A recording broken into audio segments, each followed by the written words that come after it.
Hey everybody, it's Ginger here with Pet Services Pro, a show for you and your pets. So if you're looking for what the basics of what the raw diet dog food is about, then you are in the right place. I'm about to reveal why a raw food diet is a good food option for your dog and why it has been controversial, so you can make a more informed decision if a raw food diet is a good choice for your dog. I'm also going to talk about another option that is more convenient but still is nutritious, so you will want to watch till the end.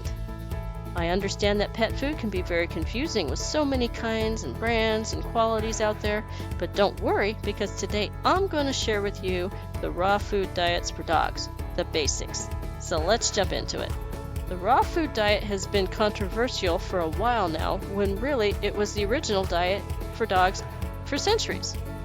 The dry food or kibble diet are really a new thing that came about during wartime to allow meat to be reserved for the war efforts while still giving people at home a way to feed their dogs and cats. The current problem is that few people from our current era are familiar with what raw food diet is about and how to feed it.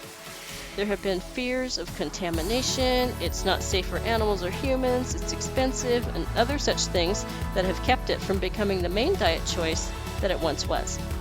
Raw food diets are now becoming more mainstream as more people are becoming educated about it, and popular pet stores and pet food companies are producing and carrying it to meet the higher demand. So what is it about? Is it good? Is it bad? As with a lot of things, there are various factors involved. So let's take a look. Dogs are mostly carnivores with some omnivoric tendencies.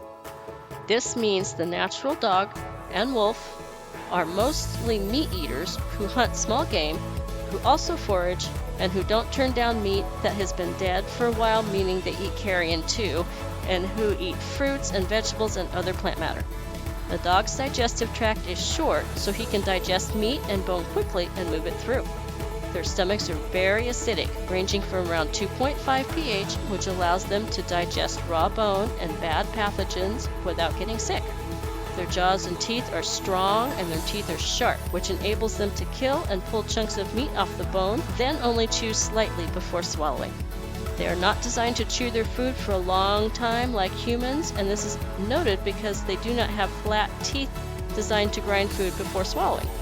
Animals such as cows, horses, and rabbits who eat grass, hay, and other plant matter have very long digestive tracts because it takes a long time to digest all that plant fiber and flat teeth, so they can chew slowly and grind those plants up small enough for the gut to digest.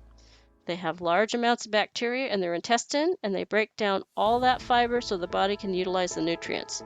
Dogs do have a lot of bacteria in their intestines, but they don't break down a lot of plant matter. The fiber is mostly pooped out.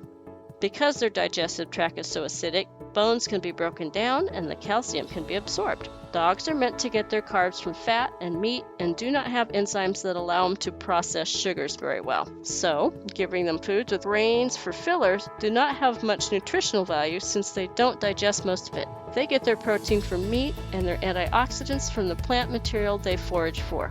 Also, they'll ingest organ meat, such as the liver and kidney of their prey, which supplies them with many good vitamins and minerals. Bones that they have chewed and digest supplies them with calcium. They don't need to drink a lot of water because a good deal of their moisture comes from the raw meat they consume. Their teeth are kept clean by chewing on bones, and the bone marrow is very good for them too. Now let's look at the design of kibble or dry dog food. Most dog foods do have meat in them. Most, not all. Some of the cheap ones that are popular don't have any meat in them. Check the ingredient label. The meat in the cheap ones can be any source, from beef to fish to roadkill and so on. And some of them just say meat, so you'll never know where the meat came from. The meat is ground up, the water is extruded, and the meat is dried and ground into meal. The meat meal is combined with grains, fruits, vegetables, legumes, additives, flavorants, vitamins, minerals, preservatives, and so on, and then water is added back in to make a paste. The paste is heated to cook it and then put through an extruder, which forms into a kibble and dried at high heat. Some will spray colorants and flavors onto the kibble bits to make it more appealing to humans. The human eye buys. Colorful food must be good. It's bagged, labeled, and shipped, and it sits on the store shelves until purchased and fed. It's not just cheap food that is processed this way. Expensive food too.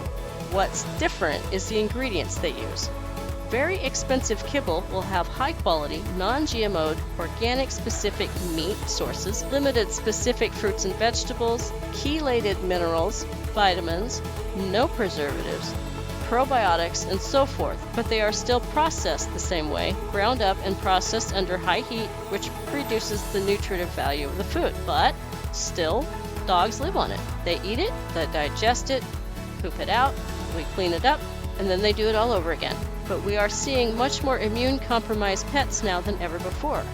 They're being diagnosed with diabetes, heart disease, kidney disease, allergies, cancers, conditions that were not seen many years ago in dogs. But aren't they living longer too? Well, yes, but they are coming down with these conditions in younger dogs too. And many of these conditions are linked to diet. Diabetes, right? So we may need to rethink what we're feeding.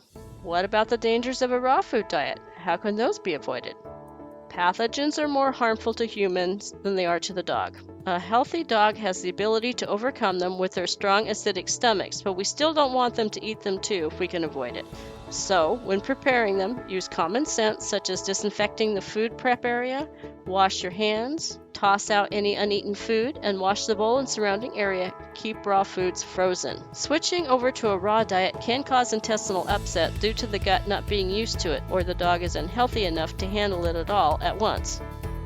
Transitioning any food from one kind or brand to another is always recommended. Start with a small amount of the new mixed with their current diet and keep them on it for a week or even longer. Then add more of the raw and less of the current and go for another week. At this point, try doing half raw and half current for a week. If they get diarrhea, gas, or other intestinal distress, back off on the amount of raw until their guts stabilize and then add in slower. Keep adding in the raw and reducing the kibble slowly until they're fully on the raw. Make sure you're buying the best you can afford from a reputable company and keep it frozen until you're ready to serve it. If you want to make your own, do plenty of research, especially on what supplements to add in so they have a fully balanced diet for dogs. A good dog food has a specific meat source, preferably organic. An example could be organic chicken or wild-caught salmon, or rabbit, or kangaroo. Yeah, it's a thing. And you want to see whole foods listed such as apple, beet, tomato, spinach, and so forth. Feeding raw bones is better than cooked bones. They're safer, don't splinter as bad, and aren't as brittle. But keep in mind that they are messy. Maybe feed them outside. Another option is a raw but freeze-dried type of food. This has been a recent type of food on the market and is still expensive but convenient because it be kept in a cabinet as long as it's kept dry rather than filling up your freezer. You have to mix it with water and wait for the moisture to get absorbed before feeding it, but you can also get the benefits of it by just adding a couple of pieces to their regular diet or used as treats. So what can be done? First and most important of everything, talk to your veterinarian. Let them know what you would like to do and discuss their options of the pros and cons. Do your research. Practice safe handling and disinfection. Keep stuff clean. And wash your dog's mouth off so he doesn't rub bacteria on the furniture and so forth. If you find the higher-end pet stores in your area, they should carry a good line of raw foods. They should also carry higher-end kibble foods too. The bottom line is feed the best food you can afford. Our pets are part of the family, and they need and deserve a healthy life, which starts with good nutrition. If you can't afford a raw diet or a freeze-dried diet, that's okay. A high-quality, limited-ingredient dry food is okay too, and you can also add appropriate cooked meats and vegetables that you cook as well. Why not? If you're cooking, add some into your dog's food. But be careful, because dogs can't eat everything a human can. Onions, for instance. They're toxic to dogs. So is chocolate. And avoid any sweeteners. Dogs don't need them. Just plain meat and vegetables. I welcome questions, so please feel free to ask them in the comments. If you're interested in discovering more about keeping your dog healthy, then be sure to check out the videos about the best supplements for dogs at the first link in the description.